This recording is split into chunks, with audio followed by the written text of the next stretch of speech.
Oke, salam bahagia mahasiswa UPN dimanapun Anda berada. Dalam kesempatan ini kita akan membahas tema kita dalam mata kuliah kewarganegaraan. Salah satu tema yang kita bahas bicara identitas nasional. Nah, bagaimana kita memaknai identitas nasional ini? Meskipun ini satu istilah yang umum, ya semua orang itu tahu tentang identitas nasional. Nah, pembentukan identitas nasional itu dari mana? Proses-proses itu perlu kita lihat bersama. Dan yang kedua adalah sampai sejauh mana identitas nasional itu sudah terbentuk di masyarakat, terbentuk secara individual atau dalam konteks negara.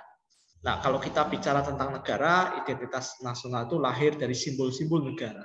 Muncul dari bagaimana negara meletakkan atau merumuskan jati dirinya. Lewat apa? Bisa lewat bendera, ya lewat lambang negara, kemudian berbagai macam bentuk simbol-simbol yang lain. Nah, di sini kita fokuskan pada bagaimana masyarakat membangun identitas nasionalnya, bagaimana masyarakat meletakkan jati dirinya. Nah, dari aspek sejarah kita bisa lihat atau kita bisa belajar bagaimana negara bangsa ini dibentuk, negara bangsa kita itu dibuat dan dirumuskan oleh para pendiri bangsa sebelumnya. Nah, gagasan identitas nasional tidak lepas dari nasionalisme. Nah, nasionalisme ini lahir atau muncul dari berbagai macam perkembangan dan interaksi sosial antara masyarakat, kelompok masyarakat, dan interaksi antar bangsa.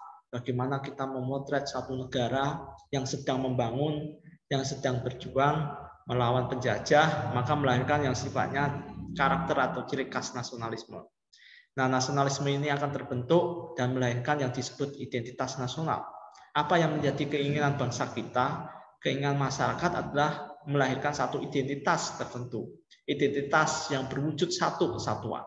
Nah, ini yang menjadi intisari kita mencoba untuk memahami dan mendalami identitas nasional itu. Setiap orang punya identitas masing-masing.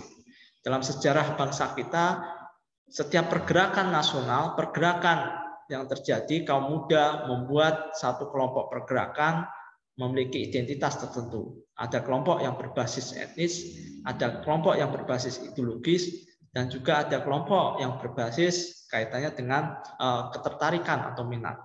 Nah, dalam perjalanan atau perkembangan sejarah bangsa kita bisa lihat fase-fase pembentukan identitas nasional kita. Nah, sebelum prakemerdekaan atau bangsa kita sebelum merdeka, proses menjadi bangsa itu masih menjadi angan-angan atau cita-cita. Bagaimana kita membangun bangsa, bagaimana cita-cita merdeka, kemudian bagaimana mewujudkan persatuan di tengah keberagaman yang begitu banyaknya, maka lahirlah satu kelompok-kelompok pergerakan. Nah, kelompok pergerakan nasional inilah yang menyatukan kita bagaimana menjadi bangsa Indonesia yang satu. Lahirnya Budi Utomo misalnya, upaya-upaya untuk mewujudkan satu nilai-nilai yang khas keindonesiaan, mewujudkan nilai-nilai yang sesuai dengan nilai-nilai jati diri bangsa, mewujudkan satu nilai-nilai bagaimana mewujudkan persatuan nasional. Nah, ini menjadi bagian penting sejak kita melahirkan yang namanya identitas nasional dalam atau yang dilakukan oleh kaum pergerakan. Nah, pada fase berikutnya, fase yang besar ya, dalam proses kita membangun bangsa dan negara, tahun 1928 itu juga menjadi bagian tonggak-tonggak identitas nasional di negara kita. Munculnya Ikrar Sumpah Pemuda yang melahirkan satu ikrar atau sumpah para generasi muda dari berbagai suku, dari berbagai bangsa, daerah misalnya, mereka menyatakan sikap atau tekad bahwa kami putra dan putri Indonesia mengaku bertanah air satu, berbangsa satu, bangsa Indonesia, menjunjung tinggi bahasa persatuan bahasa Indonesia. Nah, inilah yang menjadi karakter identitas nasional kita itu mulai nampak dan muncul yang dilakukan oleh generasi muda. Kemudian tahun berikutnya muncul berbagai macam pergerakan mahasiswa, pergerakan kaum muda. Pada waktu itu menggerakkan namanya manifesto politik ya. Gerakan-gerakan inilah yang memunculkan satu tujuan bersama bagaimana menjadi bangsa yang merdeka. Nah, ini bagian dari identitas nasional kita. Jadi sejak sejarah kita itu sudah memberikan pelajaran yang sangat berharga bagaimana kita mewujudkan nilai-nilai identitas kita itu ada di dalam diri kita. Nah, selama ini muncul berbagai macam perbedaan, ya, muncul berbagai macam aliran atau paham terkait dengan identitas. Maka melahirkan satu fenomena yang menarik, fenomena yang terjadi adalah politik identitas, identitas politik. Nah, politik identitas itu akan mengarah pada sifat-sifat yang eksklusif. Maka tantangan kita bersama, tantangan kita berbangsa dan bernegara, bagaimana identitas nasional itu mewujudkan persatuan, bukan mewujudkan eksklusifisme. Ya, ini yang menjadi penting bagaimana generasi hari ini merumuskan identitas nasional yang akan dibangun berdasarkan nilai-nilai yang kita miliki atau nilai-nilai Pancasila menjadi dasar penting bagaimana kita mewujudkan satu sifat atau karakter nasional. Nah, contoh-contoh identitas kita secara pribadi juga sudah tercantum di dalam identitas yang sudah diterbitkan oleh negara, misalnya KTP, kemudian kalau kita punya NPWP, di situ ada nama, ada nomor induk, kemudian ada nomor NPWP. Nah, ini menjadi bagian penting penciri. Jadi identitas itu adalah penciri bagaimana diri kita, seperti apa kita. Kita adalah warga negara Indonesia, itu adalah identitas kita. Kita adalah bangsa Indonesia, itu adalah identitas kita. Dibuktikan dengan apa? Misalnya punya KTP, dibuktikan dengan apa lagi? Punya paspor kalau kita keluar negeri. Nah, ini persoalan tentang identitas dari aspek penampakan atau apa yang nampak di dalam diri kita. Nah, yang lainnya atau yang tidak nampak, ini kita bicara tentang sifat, karakter. Nah, karakter atau sifat bangsa kita apa? Yang mencirikan Indonesia. Indonesia di mata dunia dikenal bangsa yang ramah tamah. Nah, ini identitas. Indonesia itu dikenal sebagai bangsa yang berkebudayaan. Nah, ini penciri kita. Indonesia dikenal bangsa yang beragam, ya. Dikenal dengan bangsa yang penuh dengan kehidupan yang tenang, tentram. Nah, ini yang menjadi ciri kita menjadi bangsa Indonesia. Berbeda dengan bangsa yang lain, misalnya bangsa yang tidak senyum, tidak sulit senyum misalnya, atau bangsa yang berkulit berwarna. Nah, kita dikenal sebagai bangsa yang berkulit sawo mateng. Nah, ini cita-cita, ini gambaran kita menjadi bangsa Indonesia yang punya ciri-ciri khas, baik secara fisik maupun non-fisik. Nah, identitas ini akan membentuk namanya apa? Keyakinan kita menjadi bangsa, keyakinan kita menjadi masyarakat. Ya, kalau ada masyarakat yang berbeda, bangsa yang berbeda, kelompok masyarakat yang berbeda, dan mereka menarik diri menjadi identitas yang lain, nah disitulah menjadi persoalan. Nah, bagaimana kita mendefinisikan ulang tentang identitas itu? Bagaimana kita merumuskan ulang identitas yang ada di dalam masyarakat? Nah, ini menjadi pekerjaan yang lain ketika kita bicara identitas nasional, tapi belum ada rasa persatuan, belum muncul rasa persatuan, belum melahirkan satu tekad dan keyakinan bersama bahwa kita bangsa yang satu, bangsa yang berkeadaban. Nah, ini yang menjadi bagian penting. Tujuan dari identitas nasional adalah melahirkan bangsa yang berkeadaban. Nah, poin yang penting yang perlu kita lihat bagaimana meletakkan atau fungsi dari identitas. Ya, kita mulai dari perilaku. Perilaku adalah sesuatu yang nampak, yang bisa dilihat.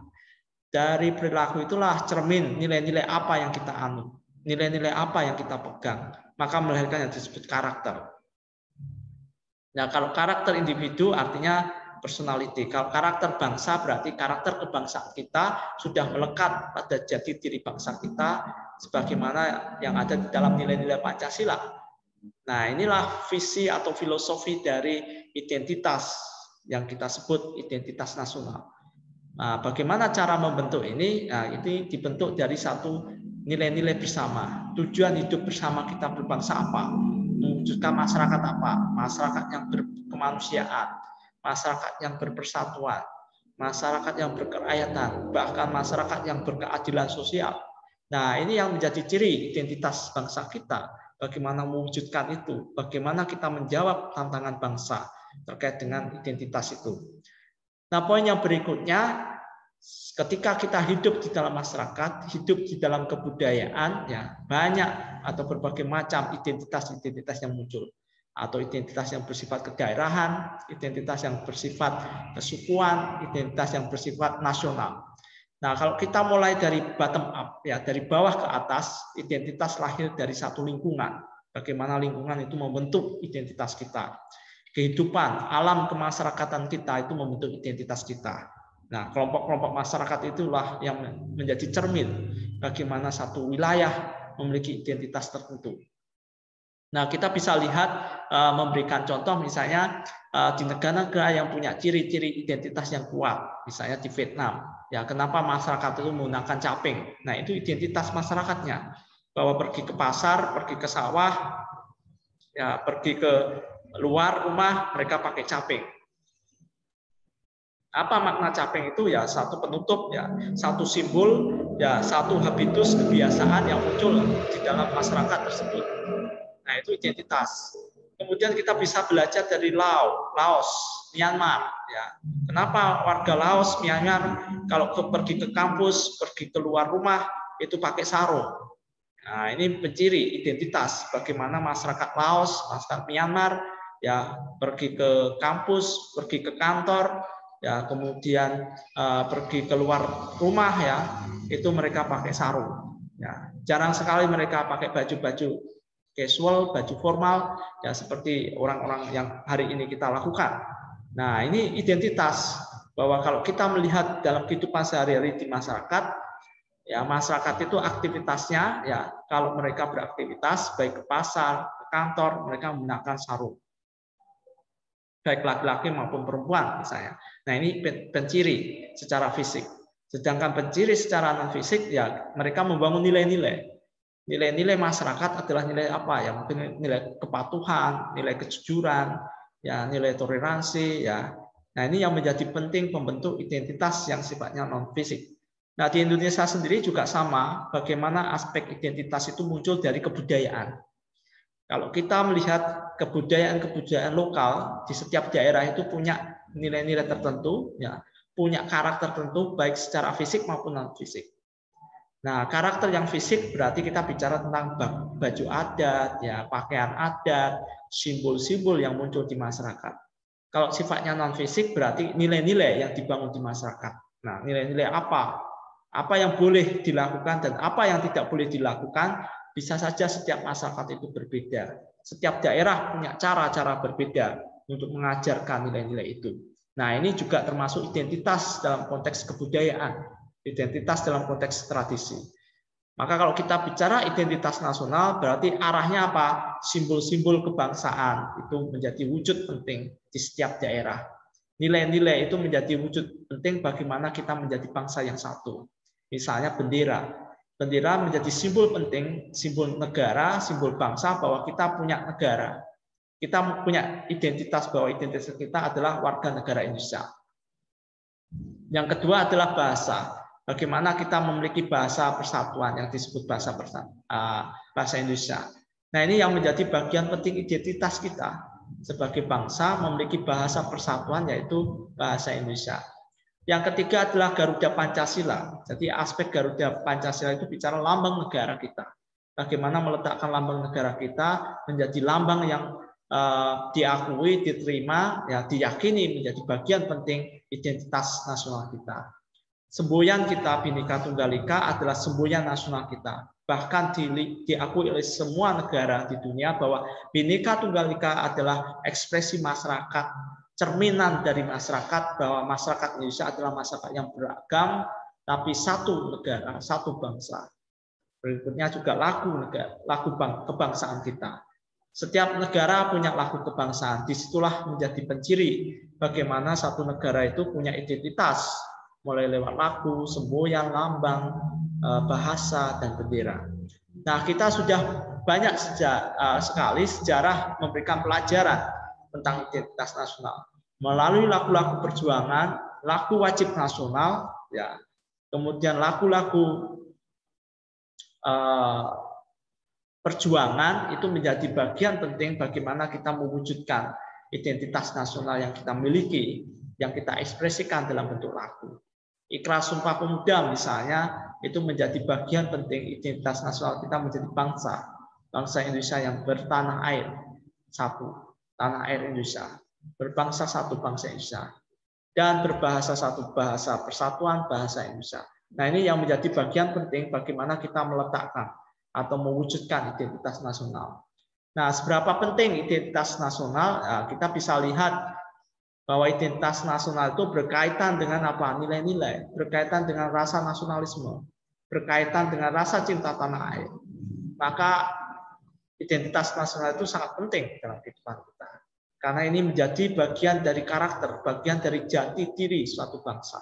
Maka kita perlu menegaskan identitas kita itu apa? Menjadi bangsa yang bermartabat, ya, kemudian menjadi bangsa yang berkesatuan, berkerakyatan, dan berkeadilan sosial, ya, sesuai dengan nilai-nilai Pancasila. Nah, disitulah wujud atau cara kita meletakkan prinsip-prinsip atau dasar-dasar identitas nasional kita. Nah, bagaimana membangun itu? Nah, nilai-nilai lah yang perlu kita perkuat. Nilai-nilai kebangsaan lah yang perlu kita perkuat. Nah, demikian yang bisa saya sampaikan dalam proses pembelajaran terkait dengan identitas nasional. Nah, ini yang menjadi catatan kita bersama dan menjadi diskusi ke depannya. Bagaimana memaknai identitas nasional itu. Terima kasih.